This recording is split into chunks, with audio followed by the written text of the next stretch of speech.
Hey guys, welcome back. Got an unboxing video for you today. We got another package in from our sponsor Big Mike at BigMikesMotorPool.com. Put in an order, told him I needed a few things last week, and the package showed up this morning. FedEx screwed it up. It came in late, but I got it nonetheless. So, first thing I got is these. I didn't know what they were. Came in a different package. I didn't know these particular little pieces he had to have drop shipped from another source, which he does from time to time. If he doesn't have something in stock, he'll always go out of his way to find you what you need and get it sent to you. So that's what he did for me in this case. And these are just these are a preformed weather strip packing, and where these go is right on the bottom of the A-pillar on the windshield frame, and they seal the A-pillar to the cowl of the truck. These are often overlooked. Usually they're completely rotted and gone. People don't even know they're there or supposed to be there. These are nice and fresh, supple. I mean, they're new old stock, so they've got an original number on it, so I know they're not aftermarket. They're actually new old stock American stuff. But yeah, it's nice to have these. I will be doing a video that shows you how you can make your truck more weatherproof. It's never going to be 100% watertight, okay? If you're in a downpour, you're going to get a little bit of water in. But I live in Louisiana, and it pours its balls off here when it rains, and I've gotten my truck to where you don't get wet when you're driving in a rainstorm, even a bad one. You can drive when you can't even see. It's raining too bad and the wipers can't keep up, but you don't get wet in that driver's seat. And look, that's not like sealing the windshields up with caulking or any of that stuff. You'll see, there's not a whole lot to it, but there's some things you wouldn't think of necessarily unless you've just been there and done that. And by the way, I'm sorry the thing keeps moving, but we're using my improvised work surface here on the tandems of the truck between the rear tires. So every time I put my hands down, it moves a bit. Anyway, let's open up the box itself. Little knife out. Yes, it is. Well, say it's sharp. It was sharp. It is sharp. Yeah, sharp enough I cut into the damn box. Oh, I want to knock that over. That's important. Alright, so just as always, no packing peanuts. We've got good, nice paper packing material. Make sure there's no little tiny pieces wrapped up, which he is good about. If you've seen in some of my other videos, if he's got something small that's packaged in there, he'll generally put it in a piece of cardboard taped up that says "Do not discard" on it, something like that, so you don't throw away your parts. He's thoughtful like that, and it's kind of nice. So, and nothing else here.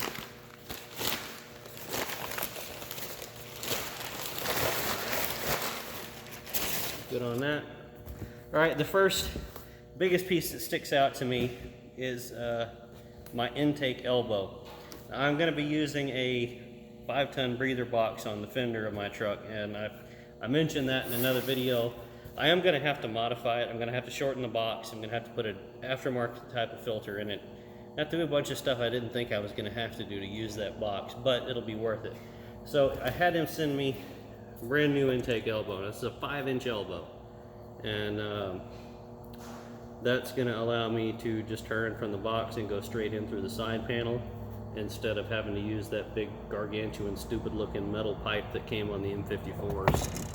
So, and that's a nice, I don't see any numbers on it.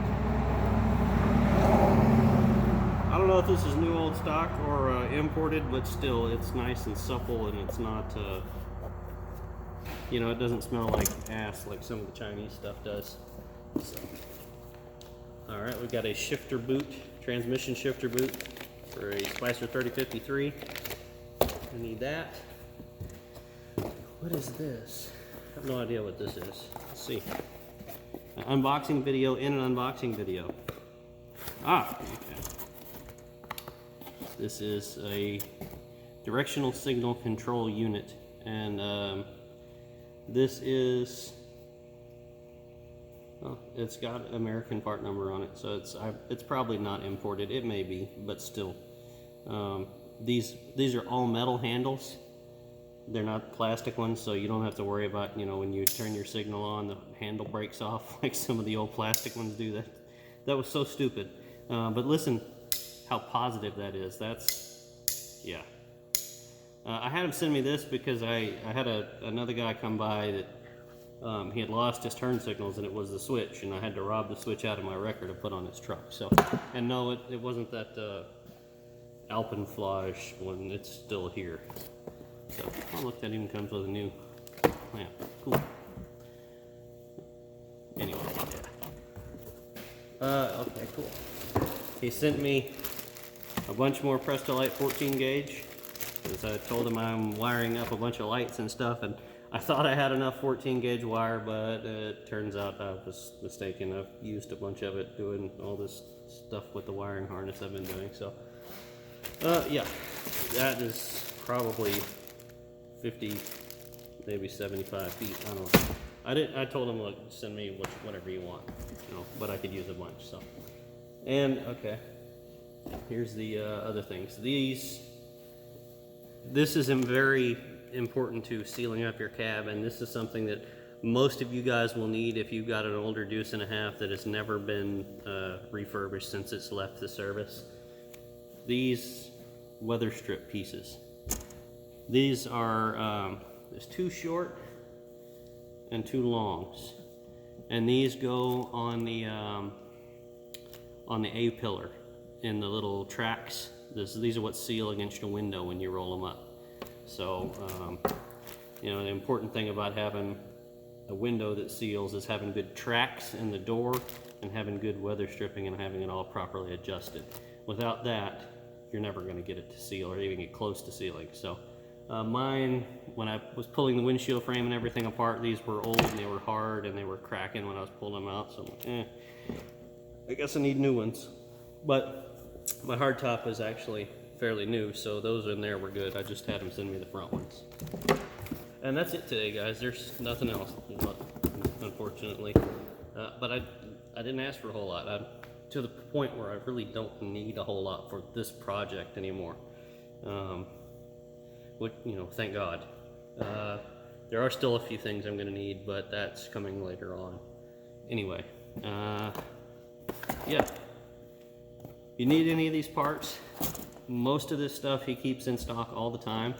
What he doesn't have in stock, he can order and get to you in short order. I think I put in this order with him last week on Tuesday or Wednesday afternoon, and it showed up. It was supposed to get here Friday as per FedEx, but it ended up showing up this morning because I don't know what they did, but so yeah, fast shipping, great prices, great products, good service. What else can I say? I mean, it's Big Mike's. I'm trying to get this damn camera out of the holder. Same thing I say every time. You know, Big Mike will take care of you.